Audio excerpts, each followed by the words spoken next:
This might surprise you, but I don't want to be an influencer.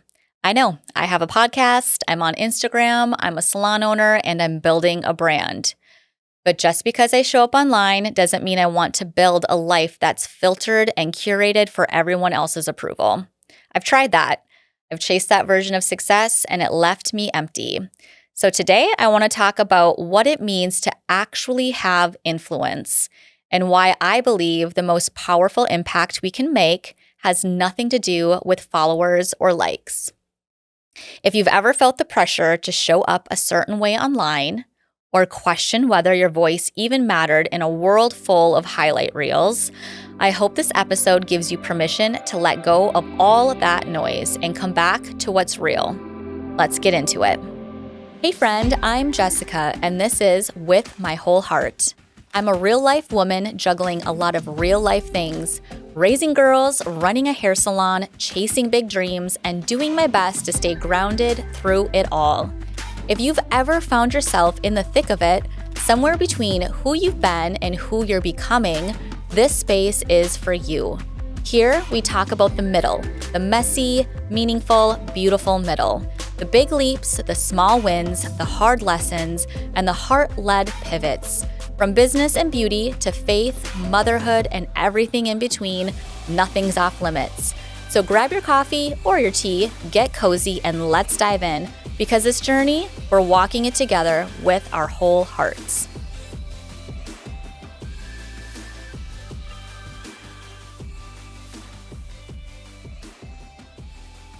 When I first started showing up online, I filtered myself. In the early days of posting more consistently, I thought I had to show up looking perfect. It was during that peak influencer era. Everyone had perfect clothes, perfect hair, perfect lighting, and lives that looked like a Pinterest board. So naturally, I thought I had to match that. I told myself I needed to be professional all the time, polished, buttoned up, especially because I was running a business and building a brand. But trying to maintain that image was exhausting. It stopped being fun. I started resenting social media. I started resenting the pressure. Now, I still like things to look clean and intentional. That's just part of who I am. I like beauty and order, but the content I create now is much more real. I show off my goofy side. I share behind the scenes. Sometimes in a hoodie with no makeup, it's me. And looking back, I can see how much pressure I was putting on myself to make it all look effortless, especially during one of the hardest seasons of my life. My life looked perfect online, but behind the scenes, I was struggling. When I really started putting myself out there, my husband was off at boot camp, I had 3 babies at home, and I had just opened up a brand new business. And still, I made it look easy. It wasn't. I wish I would have had the courage then to say, this is hard, I'm tired, I'm trying my best, and it still feels like I'm drowning. But I didn't know how to do that yet. I was still caught up in performance. Now, especially with this podcast and the reels I've been sharing, I feel a deeper sense of purpose and connection. And the more honest I get, the more women reach out and say, thank you, I needed this. Because we're all just looking for someone to remind us that it's okay to be real.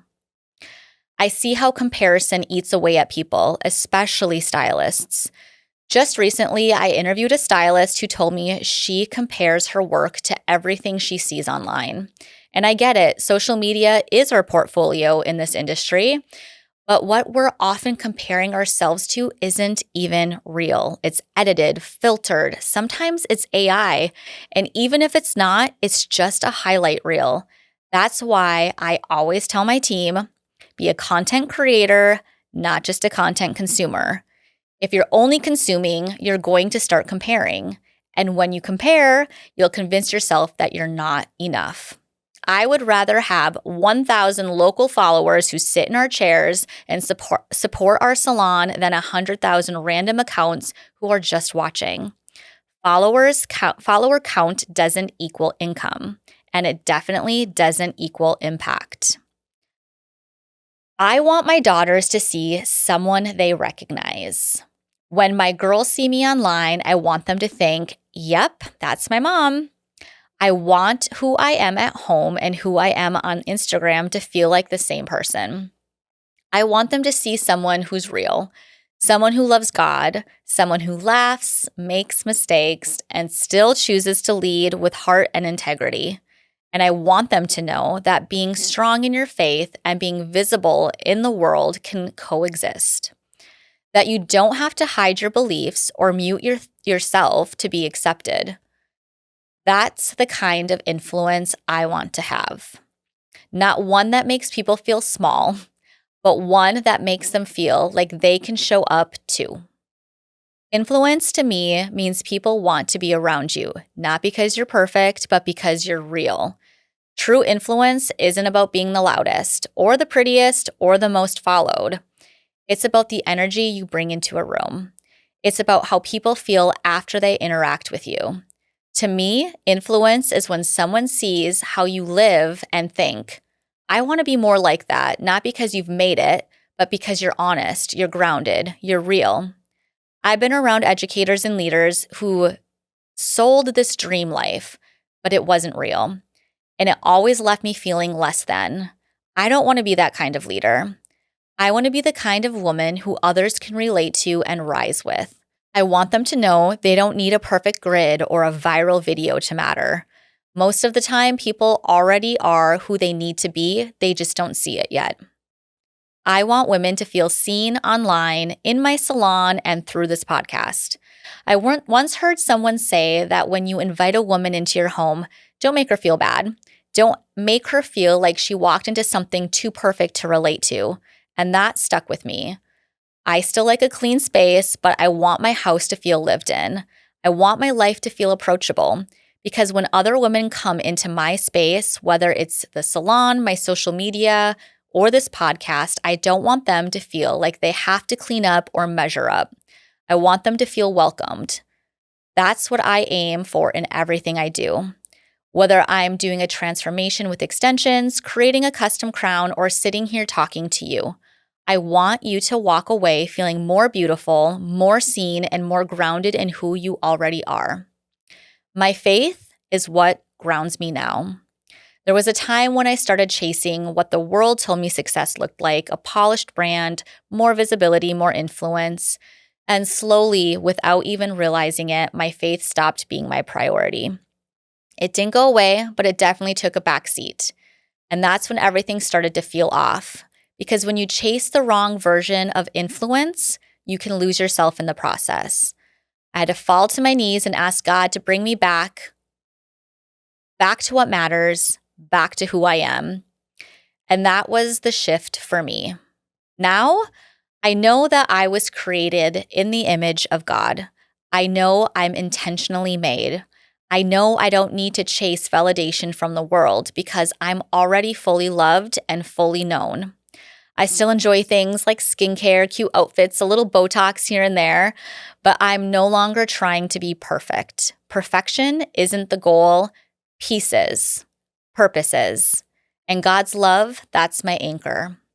Outside of his love, I am nothing, but within his love, that's the sweet spot. That's where I want to stay. So no, I don't want to be an influencer, but I do want to influence deeply, honestly, and in a way that reflects who I really am. And if this episode resonates with you, would you share it with a friend, maybe a stylist, a mom, a woman who's been chasing something that doesn't actually fill her? Because maybe she just needs this reminder. You don't have to be perfect. You don't have to be polished. You just have to show up with your whole heart. Thank you for spending this time with me today. Your time is valuable, and I'm honored you spent it here. I hope something in this conversation met you right where you are. If it stirred something in your spirit or spoke to your heart, I'd truly love to hear about it. My DMs are always open. I love connecting with you. And as you go, just remember, you're not walking through this life alone. Until next time, stay grounded, keep showing up, and keep leaning into the purpose that's been placed on your heart. I'll be right here, cheering you on with my whole heart.